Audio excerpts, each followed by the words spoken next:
Good morning. It's November 24th, and this is Todd with Toddzilla Talks. We're going to talk a little bit about Tim Keller and Darren White again and what they found with the fact check on Darren White and on Tim Keller. It's a quick interview between between two anchors on a local news station, and let's see what they found out.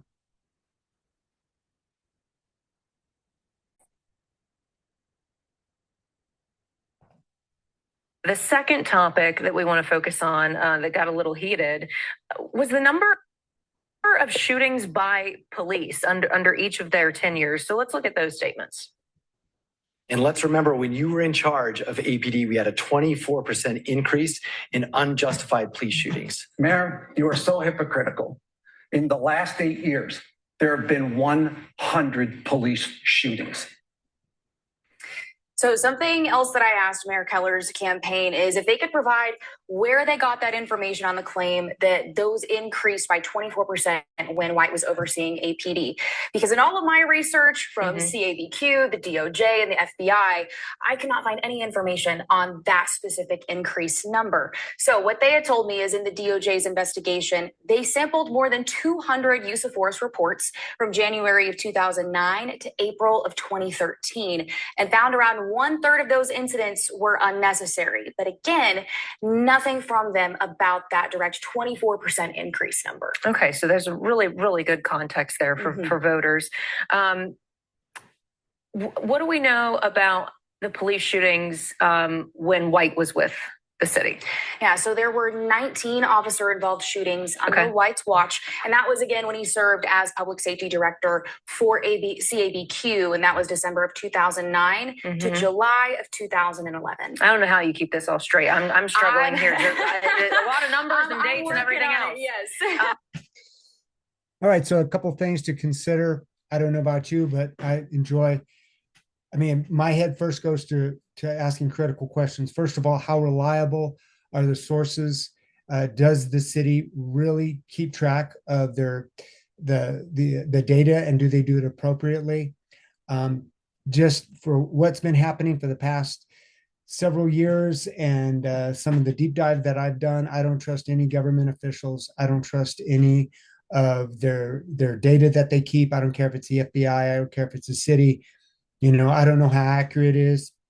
This isn't a vibe for Tim Keller, and then for these talking heads to say that Darren White was in charge. He was never the mayor of Albuquerque. He may have been head of public safety or whatever it was in 2009, but the mayor is in charge of the city, bottom line. So whoever was in charge, I don't know if it was Rick Barry that had Darren White there. Darren White may have been, a subordinate. That's fine. You can bring that up, but mayor is mayor. And so Tim Keller is going to have to own that. And for them to say they misspoke, that's just a politician whitewashing something, saying that they lied and you caught me. Oops. So as far as I'm concerned, liar, liar, his pants are on fire. Okay, I just went on to the World Wide Web and I looked up crime rates concerning Albuquerque for the past several years. I think it goes back beyond 2009, maybe 2011, up to 2025. And so, like I said, I don't trust the data, but here is some data if you want to look at it. I found it somewhat interesting. Some of the numbers that they showed. It's not good for Albuquerque if you're going to be comparing Albuquerque to the rest of the nation.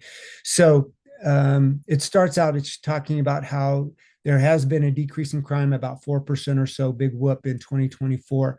I found this interesting. You see Albuquerque, they didn't give really a legend on what 581 means, but it's a comparison to the rest of the cities and towns here in New Mexico. One thing I found interesting, you can see Los Lunas is very high per capita for the amount of people that they have.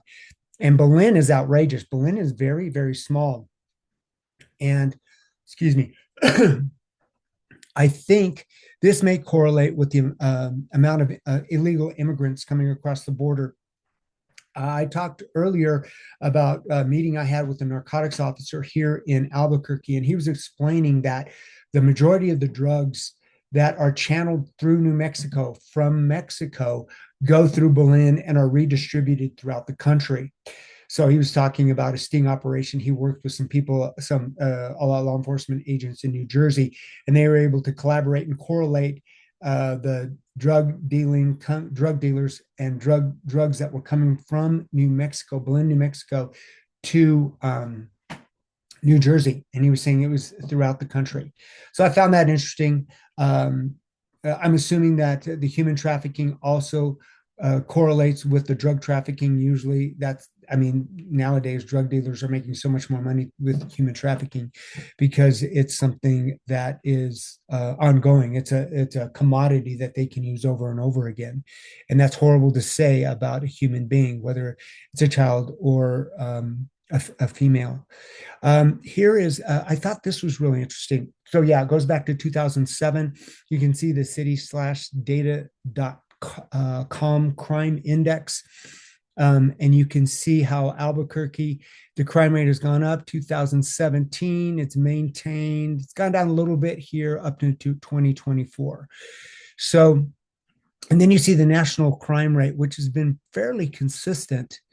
And it's well below what our crime rate is. And so when you're talking about crime rate, you're talking about murders. This is a correlation of all different types of crime. So murders, rapes, robberies, assaults, burglaries, thefts, auto thefts, arson. One of the things I found really interesting is that there has been some fluctuation between some of the murders, even rapes and robberies. But one thing that Albuquerque has really struggled with is auto theft. And I've got a video of my truck being stolen, which just infuriates me. And then also our cars, people trying to break into our cars. And this has happened on Keller's watch. And the thing is the legend here for this graph is the double arrows means that the value is much bigger than the state average.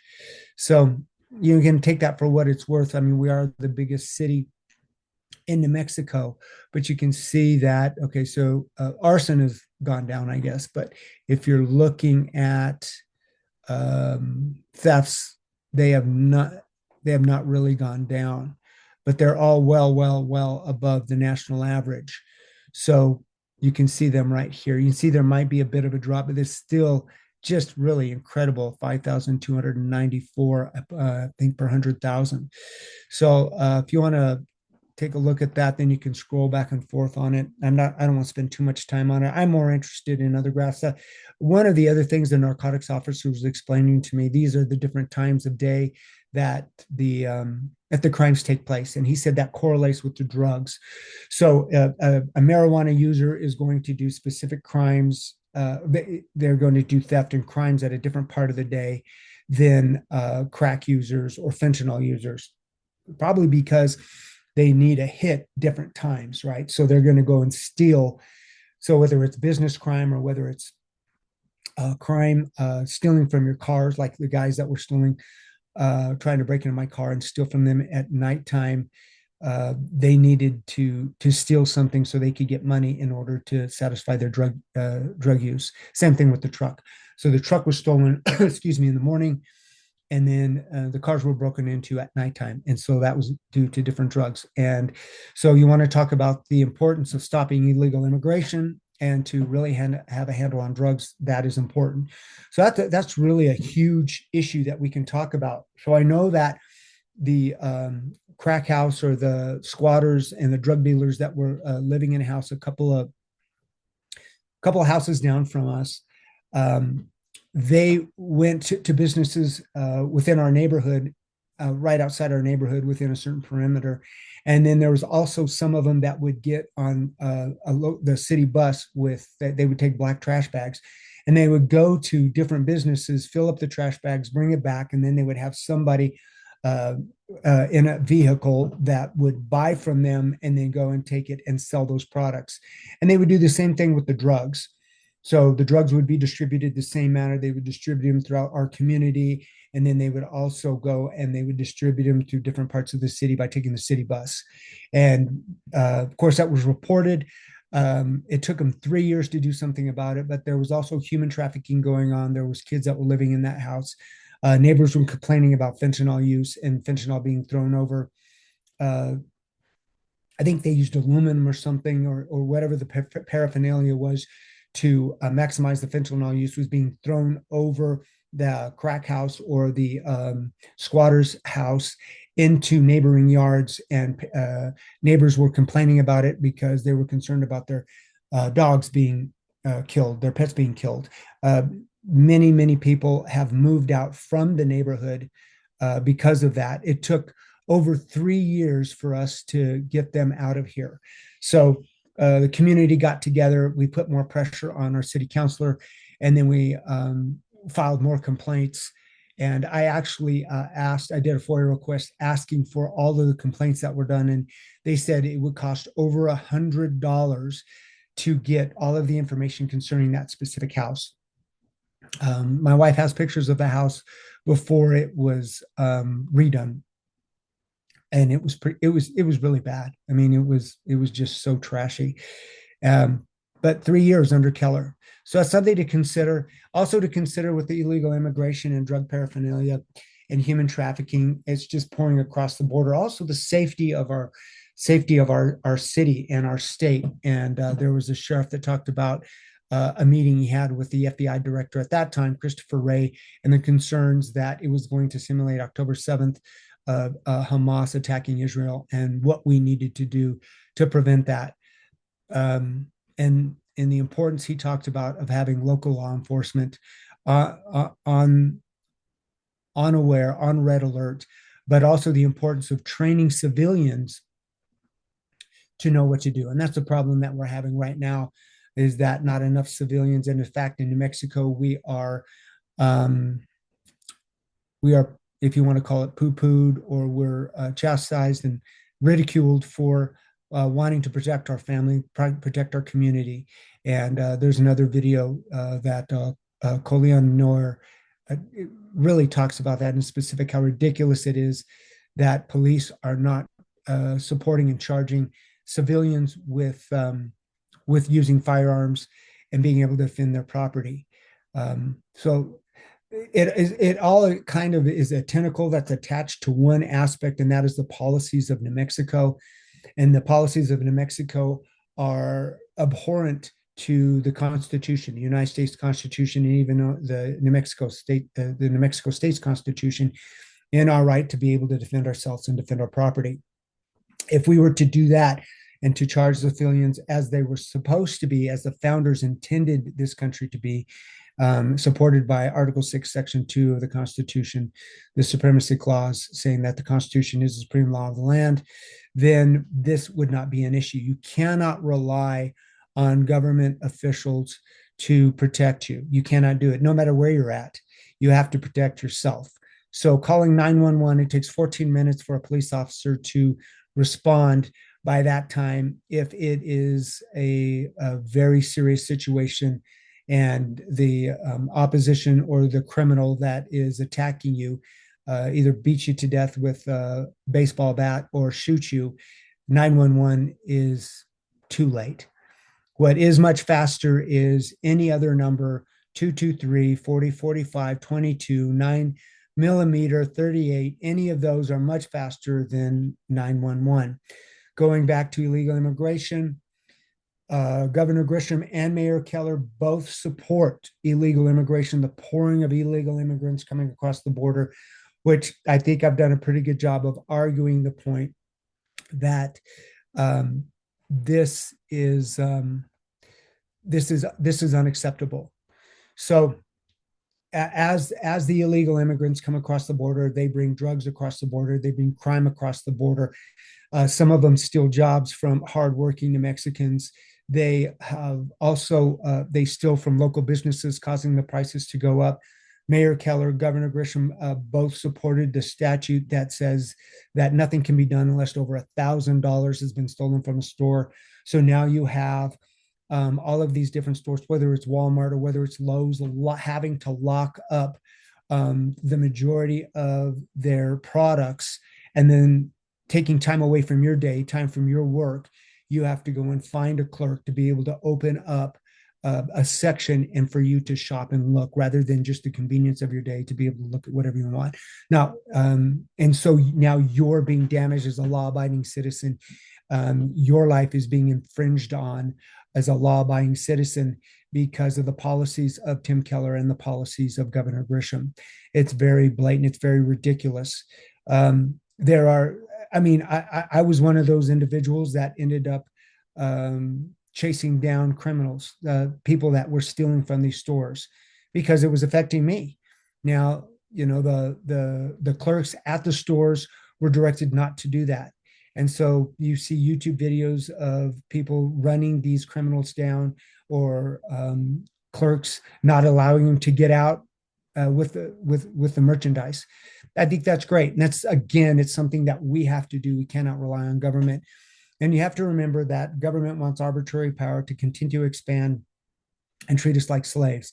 And that's pretty much what's going on. As far as Darren White is concerned, he says he supports the Second Amendment.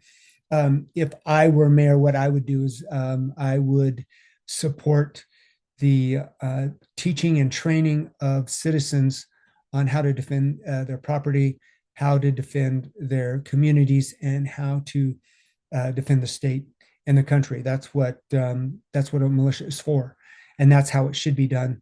So you empower the citizens to be able to defend themselves, and your job, mayor, is not to invite illegal immigrants or to manipulate their policies in order for ICE to not help ICE come in and remove those illegal immigrants.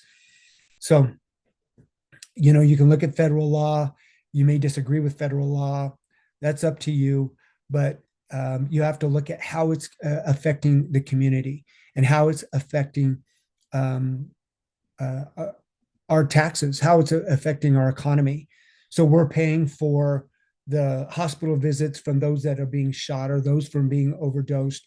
We're paying for the emergency visits from illegal immigrants that are coming across the border. We're paying for their education. We're paying for, I had a student that came to me and said that his mother had tuberculosis. And so they're allowing these individuals to come across the border. They weren't even checking for COVID when that was going on, but they're allowing them to come across the border. They have tuberculosis.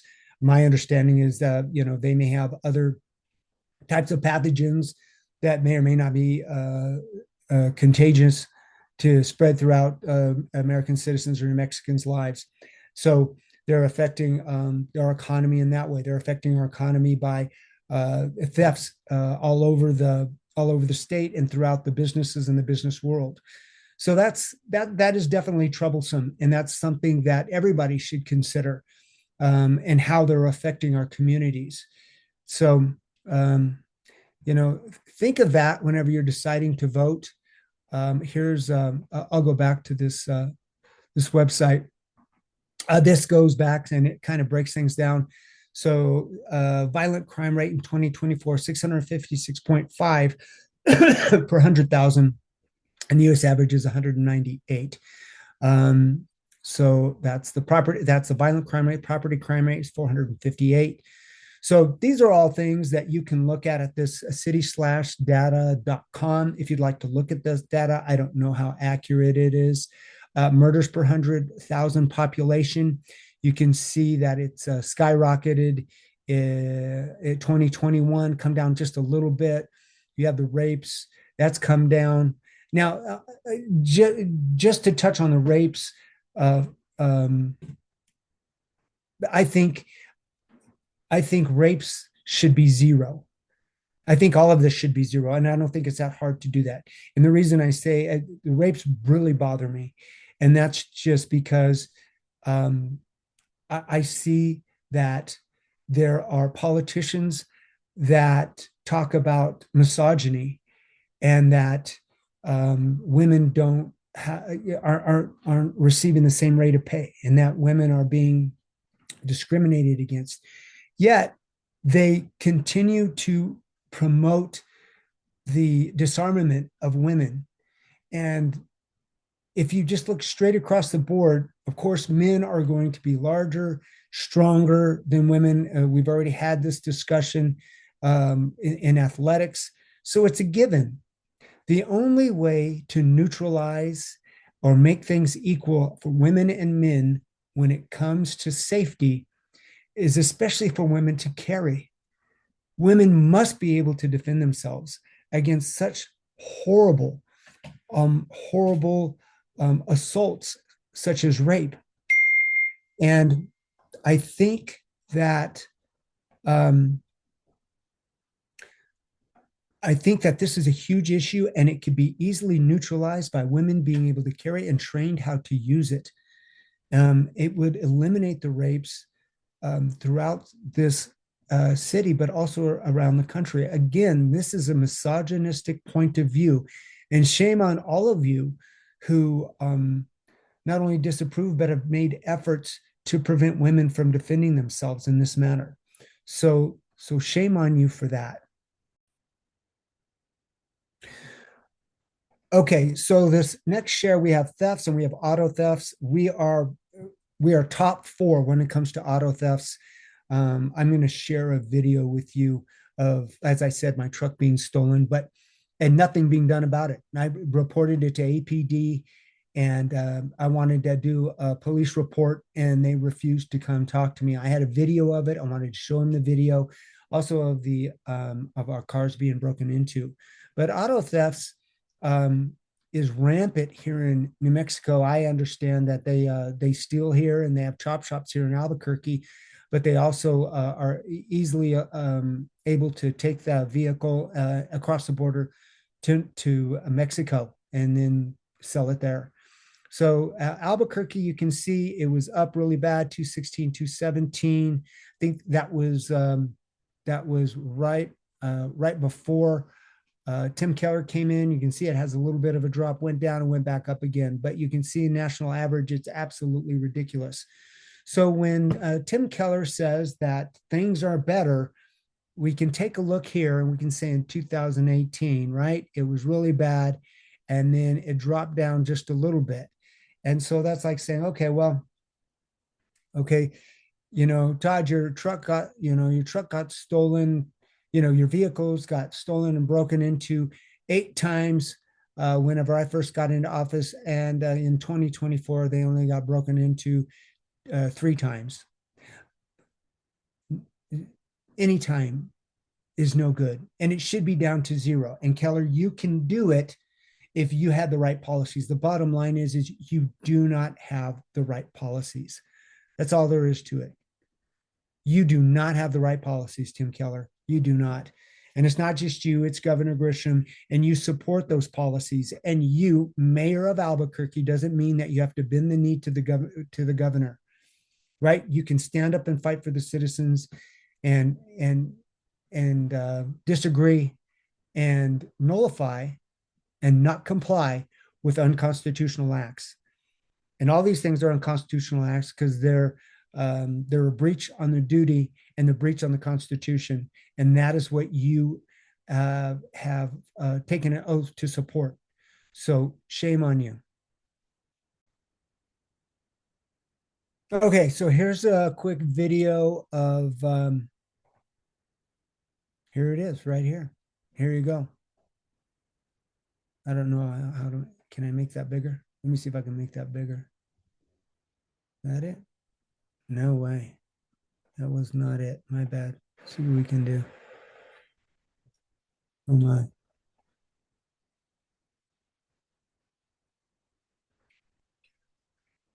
There we go. Here we go. Sorry about that. It's really fuzzy. There you go. There's my truck. And there is the guy that stole my truck from the gym, drove right down here to this station, and is filling it up. filling up my truck, stealing my truck. There's a video of it. Let's see what genius me. I had left my wallet in my truck because I was working out, didn't want to deal with it. And so he's pulling out my credit cards, using my credit cards. That's how I found out where he was. So I guess that's kind of a good thing. So there he is, just filling up my truck. So lovely, absolutely lovely. Okay. Now, the funny thing is what did I do? Well, I called up, called up APD, called them up and said my truck was stolen. Please meet me at the gym. And they never showed up. So you wonder why. I mean, I wonder if the thefts are even worse, because if they're not even reporting them, then, what do you expect? Right. So here is one of our vehicles being broken into. There we go. There we go. Merry Christmas to him. There he is. That's a good look at him. He's got a hoodie on. Okay. Couldn't get in, so he decides to walk off. Now, did he break in? No, he didn't. And he walked off very nonchalantly, which is great. But my guess is we had that video camera up, and then my phone would ding, so I would run up to the house, run up to the door, and then open the door, and then they would take off. Here's one more. Huh. There we go. There he is. That's my daughter's car.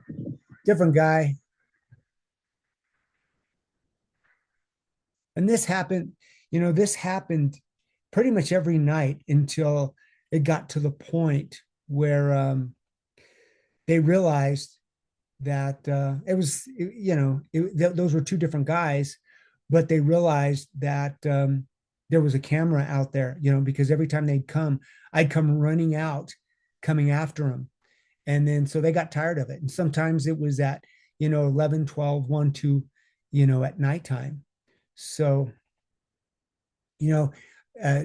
Tim Keller, and these guys say that the crime has decreased in Albuquerque.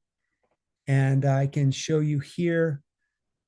This is a crime in neighborhood, right? Ink blot. This is within my neighborhood, right? This is within my neighborhood, several miles of my neighborhood. This is all of the call-in crimes, car theft, break-ins to cars, domestic violence. This is all of the crime, all just within my neighborhood. And so for Tim Keller to say that crime has dropped, and my guess is that, there's times that the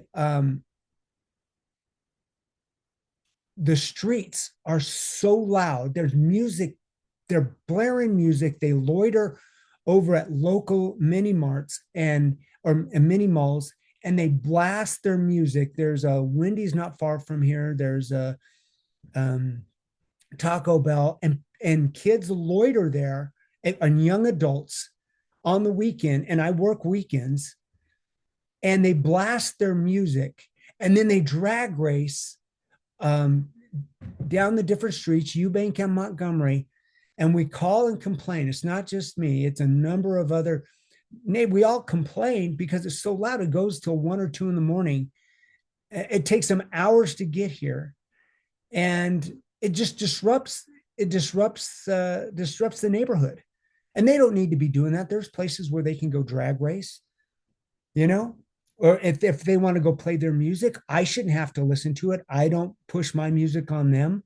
I don't drag race while they're sleeping over in their neighborhood. But sometimes it takes hours. Sometimes they never come. And so, for Tim Keller to say that everything's hunky-dory and he understands how things are in Albuquerque.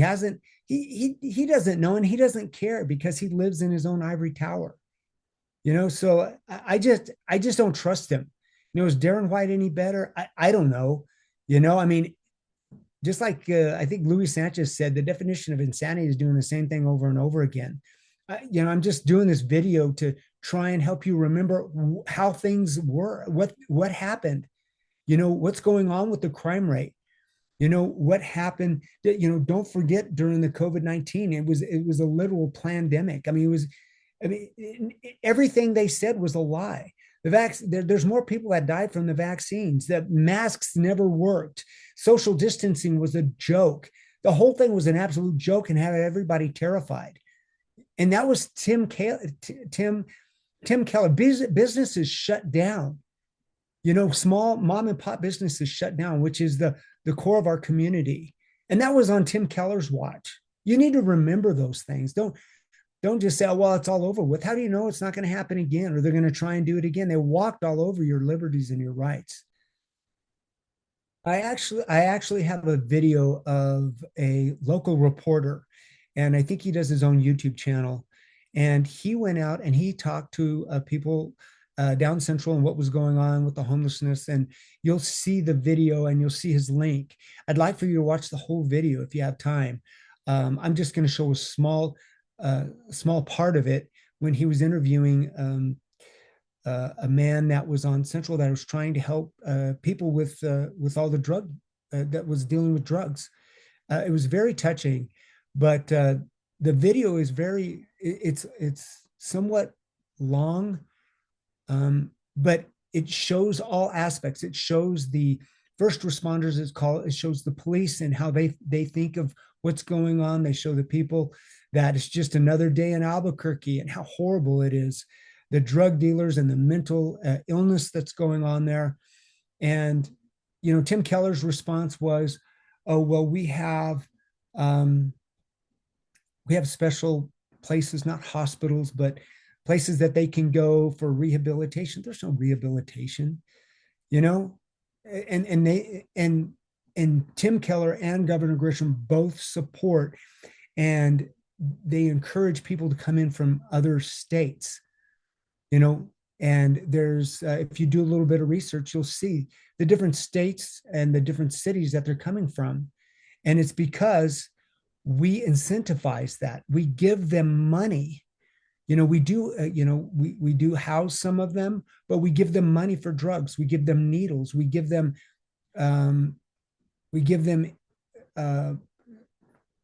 types of the support that they need to continue the addiction.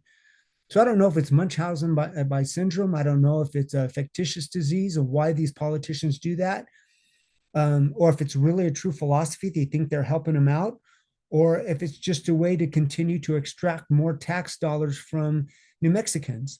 I don't know that. But here's that reporter. I think he did a really good job talking about this and interviewing these people. Nothing too crazy. Oh, no, that's a typical thing on the war zone. You're not phased. Sorry. Hey, brother, I know you, bro. You're the How are you, man? reporter, dude. That's on right. YouTube. That's right. My name's Jonathan, by the way. Jonathan, great to meet you. We're in the war zone. How long Ask you the been out questions, here? brother. I grew up in the South Valley, but off and on about 30 years, bro. Okay. So I did homeless ministry for about 10 years, dude. Now let me tell you what happens over here, bro. The homeless, they live off of government money, bro. Yep. So basically, they get a paycheck on SSDI disability, and they don't have to get a place. They don't have to get, a drug test to get the money, and they get comfortable. They get real comfortable, and guess what happens, bro? Then they say, oh, well, this is freedom because I don't have to pay rent. I don't have to pay bills. And you know what, dude? I've helped people get off the streets, but I've also had people that don't want to get off the streets. That's about 60 to 70% of the people don't want to get off the streets, brother. And why do you think that is? I'd say a lot of oppression. There's a lot of layers to it. It's like an onion, bro. You can't solve the problem overnight, dude. Yeah. Half these people out here that you see on the streets today will not be alive next year, bro. But toast, yeah, look at that. What do we think this is? Shall we walk? I don't know what's going on, bro. Question for you, sister. Sister, come over here. Let's get you out of the road. Yeah, don't get How you doing? What's going on? What's going on? He's telling me. Why are you trying to talk to you? Okay, fair enough. Mental illness, bro. Mental illness. You agree with everything you said? I am. So if you didn't see the title, it was called Drug Infested War Zone. Now, the funny thing is when Tim Keller came in, he said, well, I don't want to call it the war zone. I want to call it the international zone. This is just a classic political maneuver by renaming something, thinking that it's going to fix the situation. And that shows you Tim Keller's policies. So this is very clearly, it is a war zone. It's very dangerous in that neighborhood. He was filming on Central. Very, very disappointing. And again, it's Tim Keller's policies that are doing this, and they want to extract more money from you. They want to continue to tax you to death, and they want to distribute the money and give the money to illegal immigrants and those that come in that are homeless from other states and cities, and promote that. Why they would do that, I don't know. I've got another interview with a gentleman who talks about his frustrations and what's going on over on Central and within the war. Okay, so here's the gentleman that talks about his frustrations. I feel for him. We called the contractor more than a few times, left messages, and the name of the contractor, Silverstone Contractors, and they refuse so far to return our calls and give us the information. However, we know that according to city officials, there will be no drug testing in order to get into these apartments. However, there will be background checks, city officials assured us of, thinking that we don't know the whole story. What city and state officials are withholding from New Mexico taxpayers and voters, especially Albuquerque's, is that the repeat offenders have not been arrested for 6 or 7 or 8 years. And so, as a result, they can pass the background check to get into these apartments, and from these apartments continue to traffic fentanyl, heroin, methamphetamine, and other dangerous chemical mixtures to the newly homeless. And that's what we're concerned of. The number of homeless here in Albuquerque, New Mexico has exploded because there's no real check on the activity of the repeat offenders victimizing the newly homeless. There are countless people coming to this one location, Albuquerque, New Mexico, because they're getting information through the homeless grapevine in all of the cities and towns, the 19 pueblos, the Apache, Navajo, and Hopi reservations, and all the surrounding area, Lubbock, Amarillo, Denver, and all the surrounding cities. Go to Albuquerque. The police are told to stand back. You can get all the free drug paraphernalia that you want. They have handed out millions and millions and millions of needles to the homeless with the city and state approval. Everything going into those needles is illegal and dangerous. What's up with that story?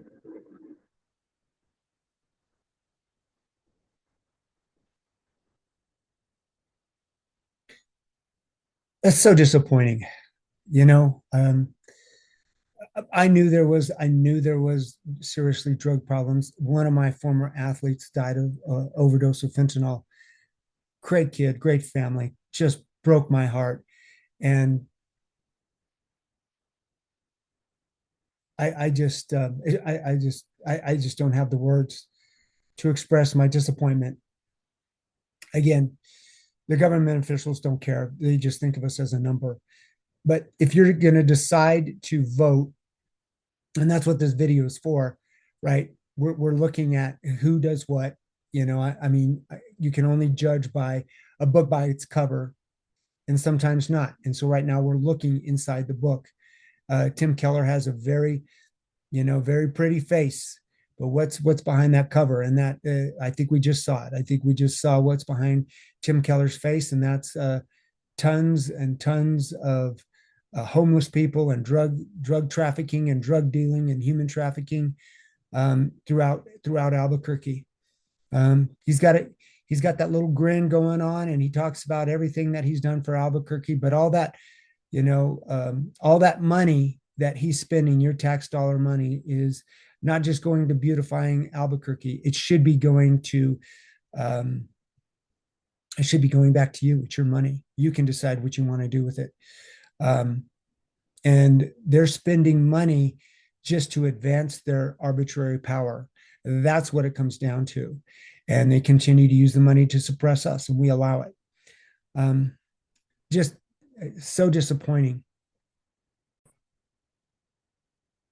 We all know of the horrific situation that happened October 7th.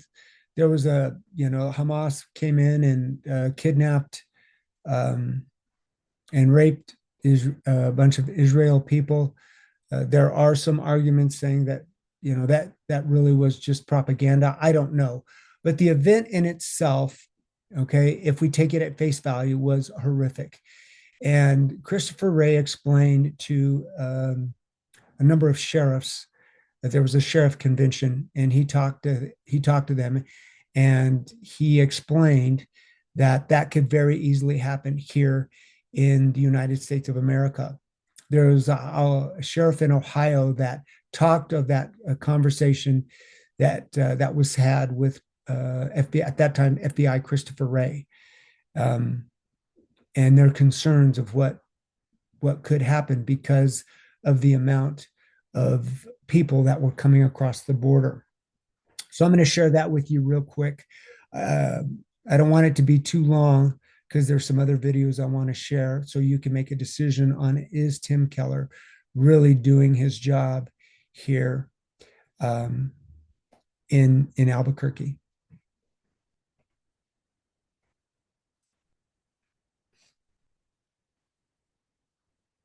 They're bringing something here to cause us harm. You have to believe that. China has safe houses in every state in the United States. My name is Rick Jones. I'm the Butler County Sheriff, Butler County, Ohio. I just came back from the National Sheriff's Training in D.C. 2 days ago. We were briefed by the FBI Director, Ray, the Director of the FBI, and several federal agencies. There's 3,300 sheriffs in the United States. The President of the United States refuses to meet with the sheriffs of the 3,300. We have a hierarchy. We have a president. We have a vice president. President of the United States refuses to meet with the sheriffs.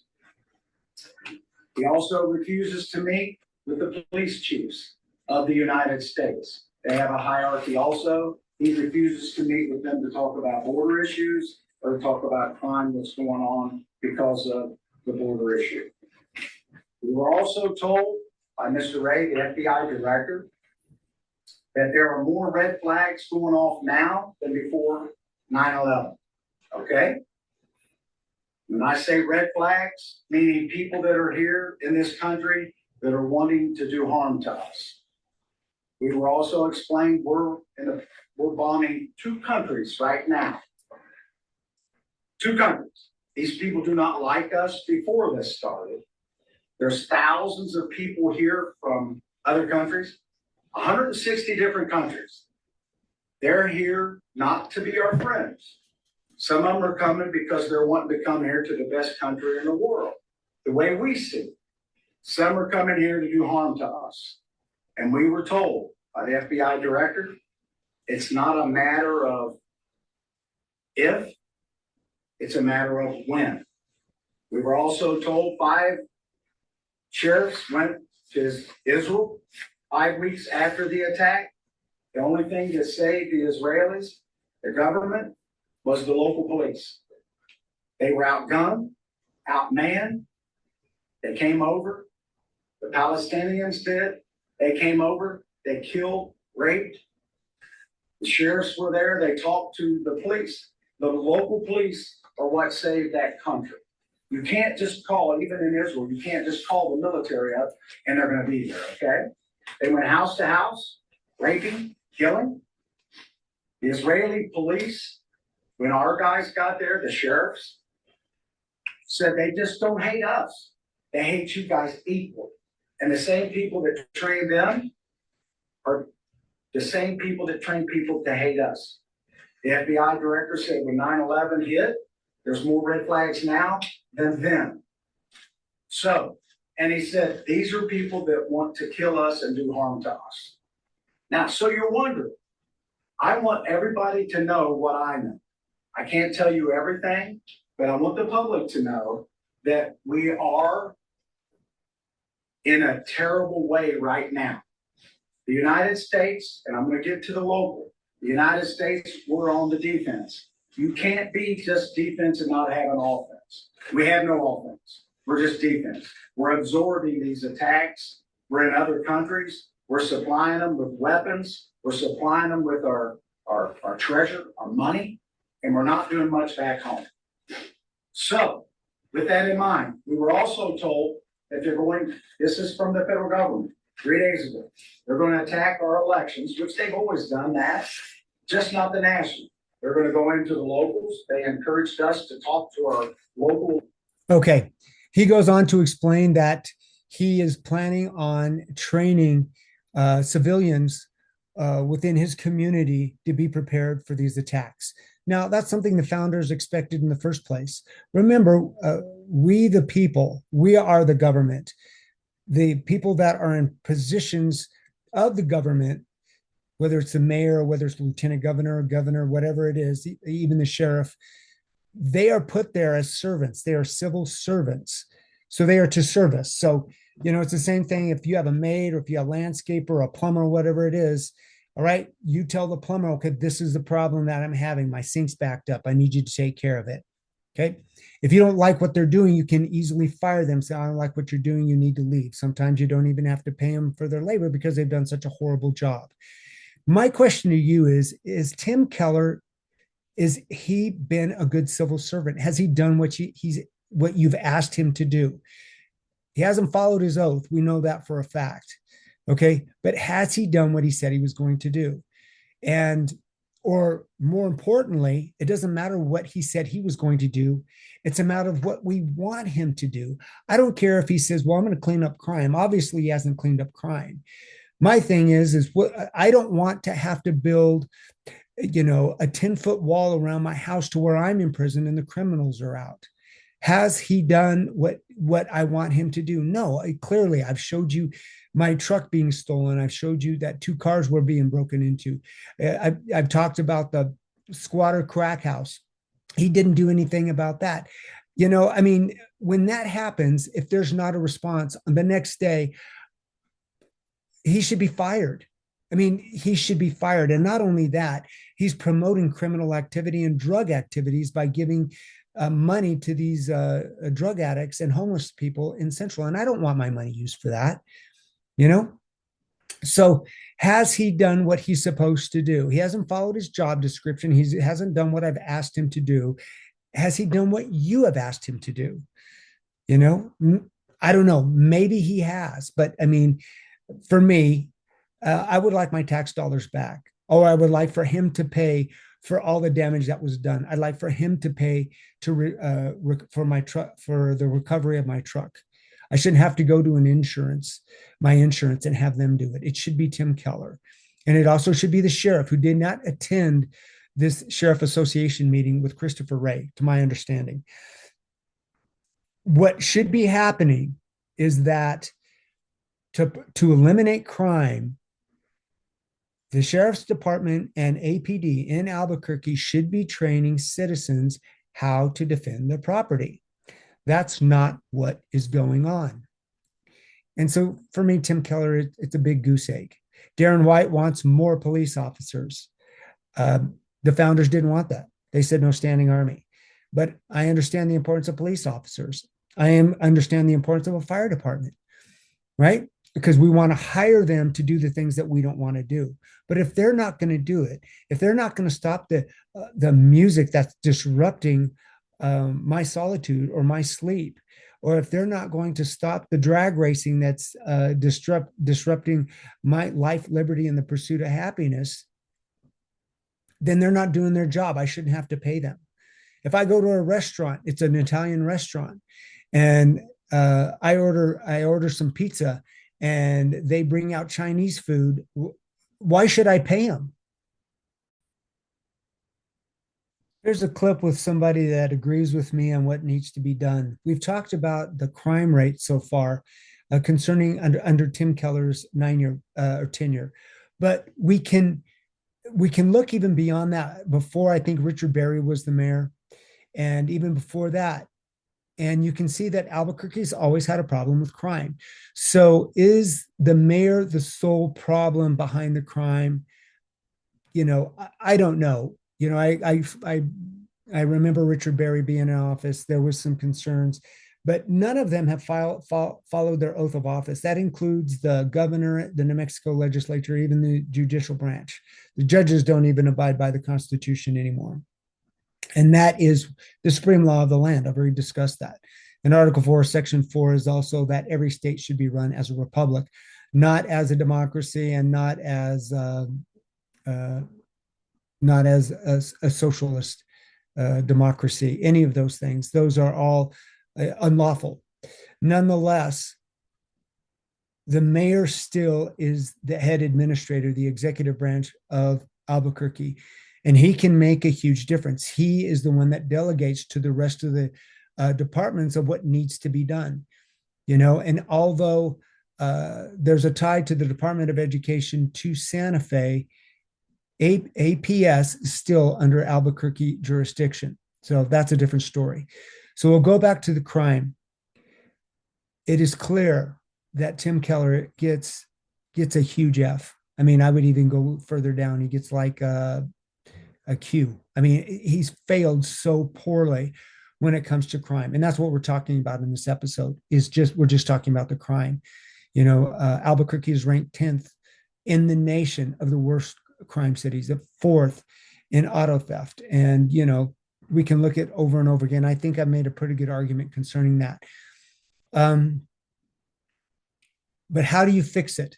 And there is a sheriff in Florida that fixed it right away. And I'm going to let you listen to this gentleman.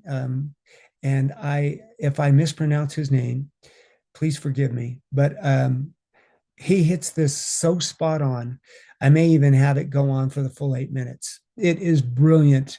All of his different opinions, but also his opinions end up being facts, and his points of view, spot on, correlate with the founders, correlate with how the country is supposed to be run, and would fix the problem of crime in Albuquerque. So his name is, to the best of my enunciation, is Colin Noir. So here he is. I'll let him take it for you. Here we go.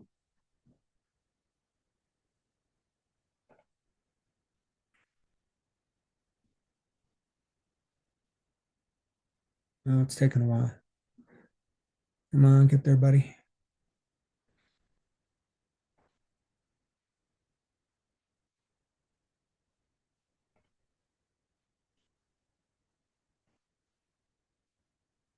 About a year ago, I did a video about the Santa Rosa County.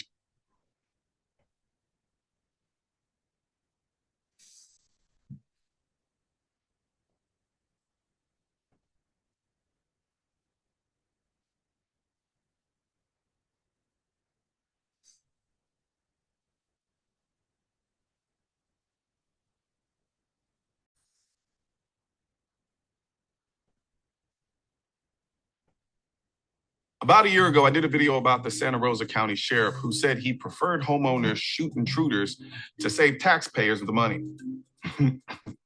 And you went on to say, you praised Ron DeSantis. You said you will shoot better if you take one of our safety gun courses and maybe save taxpayers money. And I'll tell you right now, somebody breaks in your house in Santa Rosa County and you shoot and kill them, the chances of them reoffending after that are zero. And we like those odds. Now, of course, there were scores of people who were like, oh my gosh, and clutching their pearls and saying, how could you say something like that as a sheriff? And I'm like, how could no other sheriffs be saying the same thing if their job and duty is to protect people or empower them to protect themselves? I think more sheriffs should have this attitude as far as I'm concerned. But we do live in a time where people like to politicize absolutely everything, including our police officers. And thus you have a swath of sheriffs who actually play politics instead of protect the people. Anybody want to take a guess, though? What happened after the sheriff said what he said? I'll let him tell you what happened. Since that press conference, we haven't had any home invasions, and it's been over a year, so it's kind of odd. I don't know why people like to overcomplicate the crime issue in this country. It's not that hard. Have a well-trained police force who doesn't play politics and empower the citizens to take their self-defense into their own hands so that there is a symbiotic relationship between the people and the police, and then the crime will plummet. It's really honestly that simple. The police should be helping the people empower themselves to defend themselves because they understand the reality of their job. They can't get everywhere all the time in time. And because of this, if you're being rational with yourself, if you're being honest with yourself as a police officer, you would realize the people are going to have to take their safety into their own hands, much like this sheriff has done and has spoken on and has said. But yet here we are, because once you decide to come into my house, all bets are off. You don't get the benefit of the doubt. And I'm going to do everything in my power to make sure I live to see tomorrow. Can you imagine how fast crime would drop, not only in Santa Rosa County, but in the entire country, if all the sheriffs took this approach to policing? I said, if you shoot accurately and you kill the guy, you save taxpayers money. And I also said that, if somebody gets killed during a home invasion, the odds of them reoffending are zero. And we like those odds, which we do. And in Santa Rosa County, we have a very high percentage of the population that have weapons. And I promote the use of them if you're in your house and somebody kicks your door in, because they're not coming in to give you a hug or to give you cookies. They're coming in to commit felonies. That's why they kick in the door and come in your house. Forget the sheriffs. Imagine if the federal government took this approach to someone breaking into your home. If you're in your own home and there's somebody breaks in your home and is trying to commit a crime against you, you don't have to retreat. You don't have to give them warning. You don't have to go barricade yourself in a room. You can shoot and kill them. And in the state of Florida, that's perfectly legal. And in these other states where they don't have that, people are afraid to own guns and they're afraid to protect themselves. That's why you have the crime rate that you have in New York and California.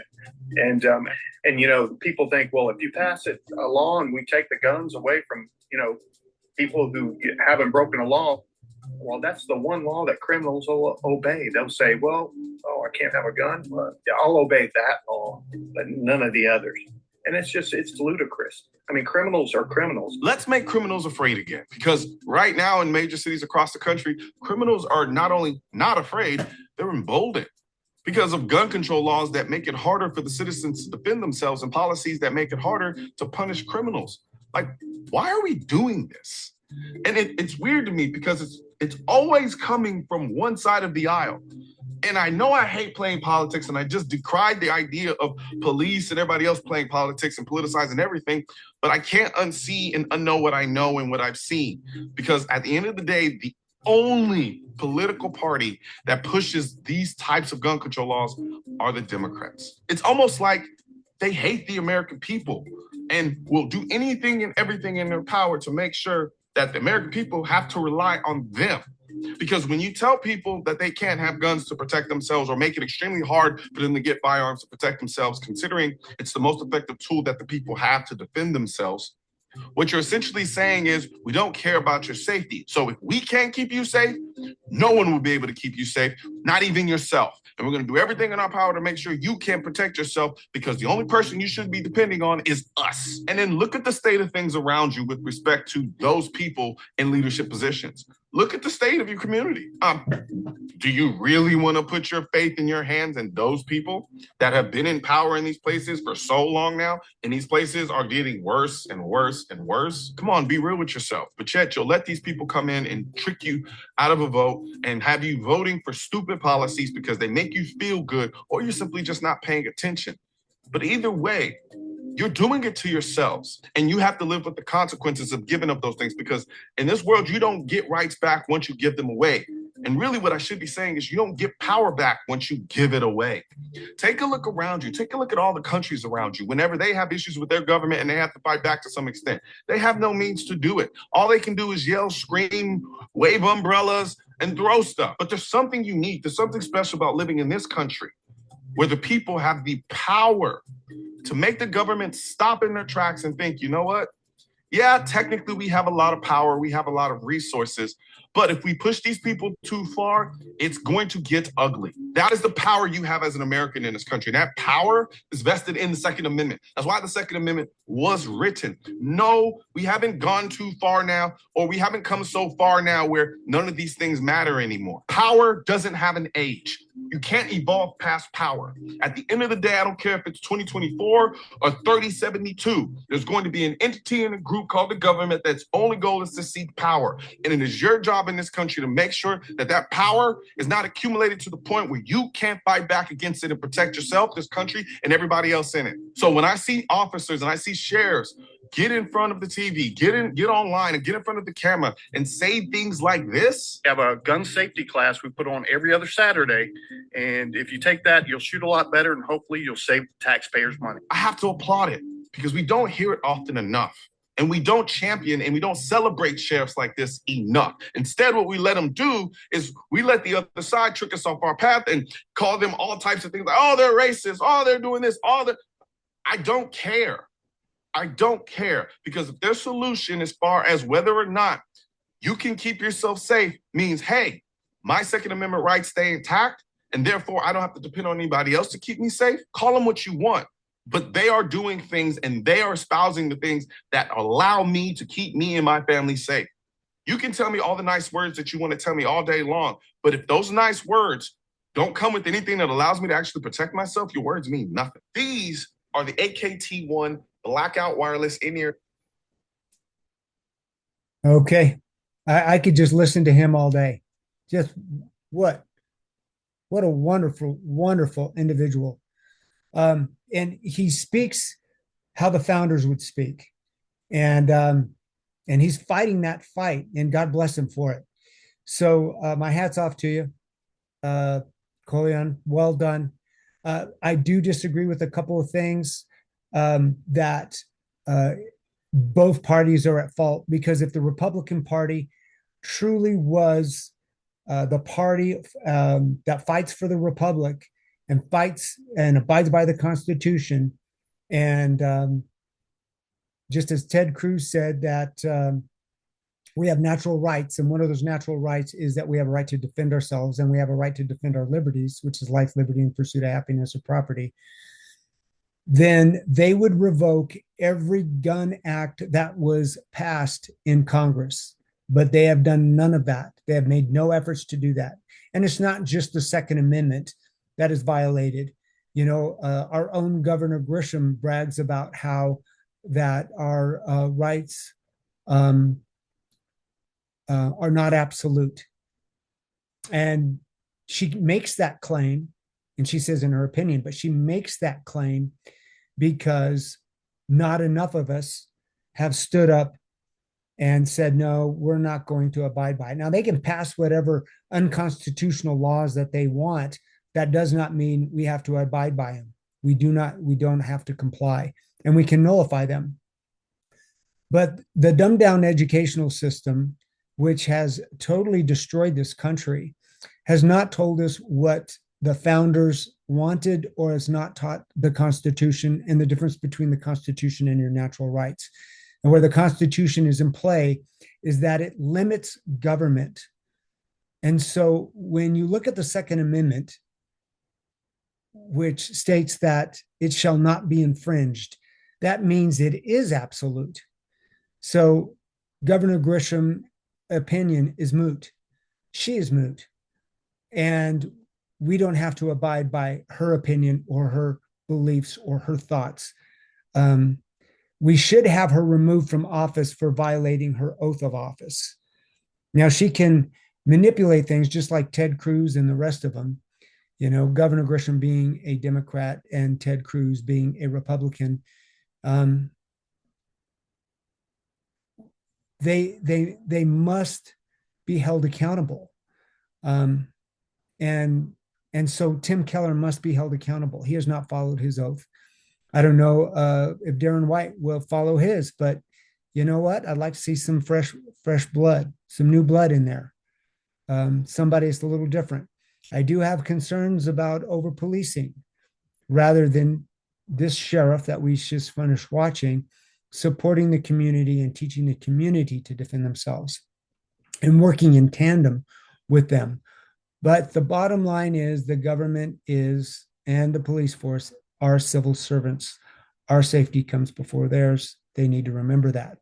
So to end, I'm going to show a clip with John Stossel, who talks about how successful it is for civilians to carry and how it drops the crime rate and how the government, including the FBI, has hidden the statistics showing that there are so many people that carrying, civilians carrying, have deterred crime and have stopped crime more so than the FBI or the government wants you to know. And that's because they want, as Colin had talked about, they want to expand their power. They want arbitrary power to where they don't have to answer to anyone. In fact, Governor Grisham was trying to pass a law saying that they wanted to reinterpret the Constitution and rewrite the New Mexico Constitution. That should concern you. Okay, here's John Stossel talking about the FBI and the media, what they don't tell you, and how many lives guns save. Carry a gun? Bad idea, says Hollywood. Countless TV shows portray good guys who try to stop crimes with their own guns as fools. Citizen's arrest, drop your gun. The wise police officer sums it up. Leave it to a good guy with a gun to really screw things up. Liberal politicians agree. A good guy with a gun will stop the bad guys with a gun. It doesn't hold up. It doesn't, say experts, the media feature. Good guy with a gun statistically isn't realistic. It's an adolescent rescue fantasy. An adolescent rescue fantasy? Now, I'm no gun person. I was raised among lefty gun haters. I assumed Hollywood and the media told the truth.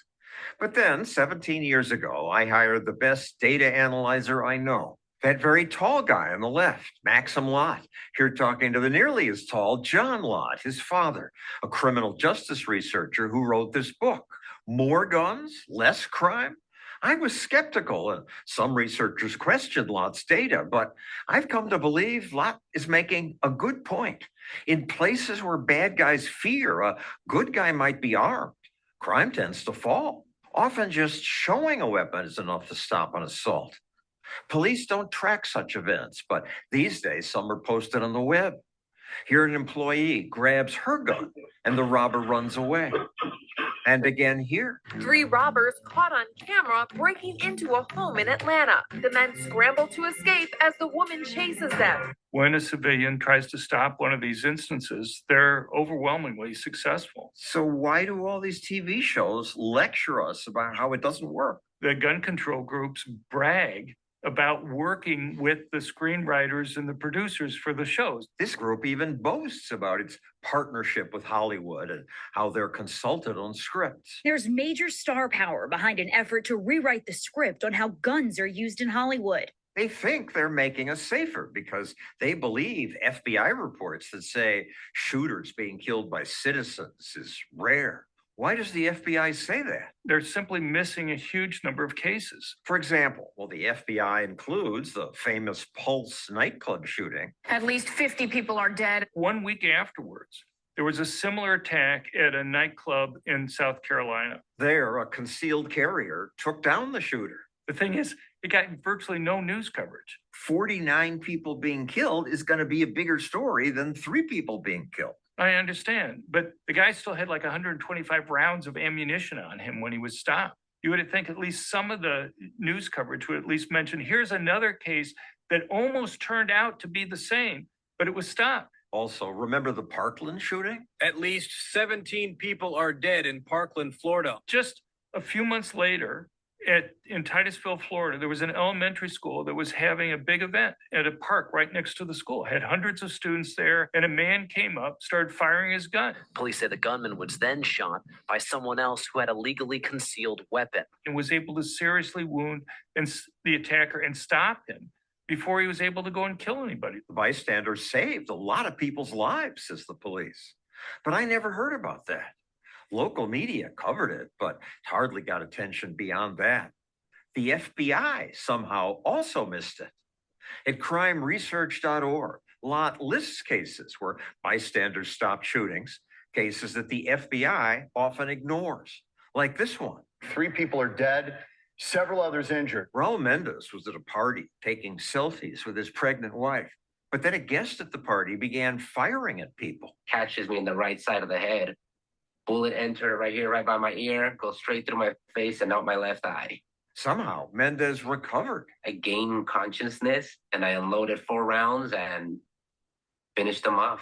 He probably saved the lives of a dozen people, including his wife and daughters. Prevented him from, killing those girls. You always carry a concealed gun? I always do. Why? It's just about being prepared. The FBI records instances like this, but somehow they have no record of your case. They're not recording the true numbers, guns actually saved. It's one of many cases like that the FBI is missing. It happened. Why wouldn't they include this? There's a lot of political views that people let infect their data. I had interactions with the people in the FBI. I had people go and tell me, well, I'm a Democrat. As a response, as if somehow that's how we determine whether or not to fix the data. The FBI who carry guns are anti-gun. It's just not believable. I think the people at the top, are more politically motivated than maybe your rank and file FBI agent. If they think that it would go against the narrative that they want to go and push, then they'll fight you. We asked the FBI about those cases they missed. They responded, their data is not intended to explore all active shooter incidents, but rather to provide a baseline understanding. Seems like they admit their data's incomplete, but the media sure don't. This kind of outcome is rare. This is very rare. No, self-defense is more common than they say, and it does stop lots of crimes. It'd be great if we could just get all guns to disappear. But the problem is that when you go and you ban guns, it's basically the most law-abiding good citizens who obey them. Every place in the world that's either banned all guns or all handguns has seen murder rates go up. Why would that happen? If you're primarily disarming their victims, you make it easier to commit the crimes. But the so-called experts still say there haven't been good guys with a gun who stop mass shootings. It's the kind of thing you learn from reading comic books. I was prepared and it saved lives. There's no comic book story about that. Those are facts. That's what happened. I was there. I'm sure there's many more out there that'll go unheard. Stories like this do often go unheard in legacy media. John Stossel does a really good job. He really, is very analytical when he breaks these things down. I'll just leave you with that. So, we're looking at Tim Keller. We're looking at the crime rate of Albuquerque. It's never gone down. It's always been more of a socialistic state, a state to where it suppresses your liberties and your rights, and it continues to take gun grabs. I think, John Lott, who was expressing, his concerns and the data that he's found that good guys with guns do make a difference, and it does curb crime. I don't think either candidate had expressed the importance of developing a program as the sheriff in Florida did, but that would change crime a great deal. And I can tell you that it's changed crime in just in my community. But crime continues to be rampant in Albuquerque. It continues to be rampant in New Mexico, and it's mainly due to the policies that are due to the administrative or the executive branch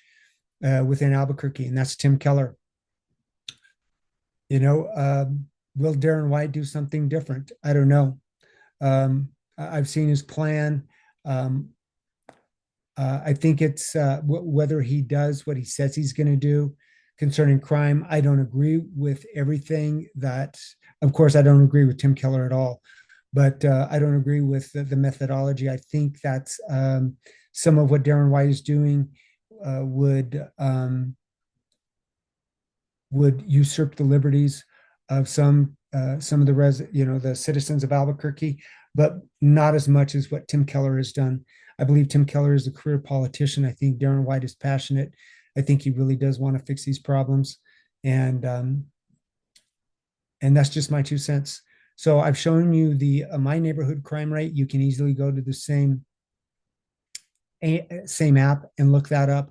I've showed you my truck being stolen, my cars being broken into, and there's plenty of other issues that have happened. I talked about the crack house down the street and burglaries and reminders of what happened during COVID, what happened during the illegal immigrants coming across, the support that Tim Keller supports those illegal immigrants. He supports drug trafficking because he allows those illegal immigrants. He supports the homelessness because he continues to pay.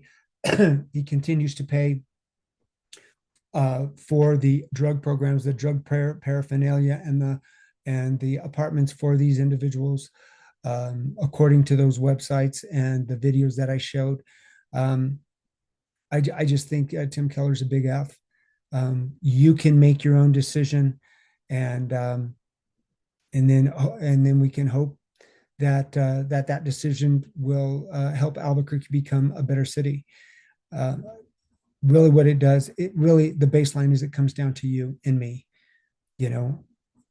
That we force them being the government agents, to abide by the Constitution, that we make sure that our natural rights are intact, and that we stand up and fight against, to nullify and to not comply against all those laws and acts that are unconstitutional.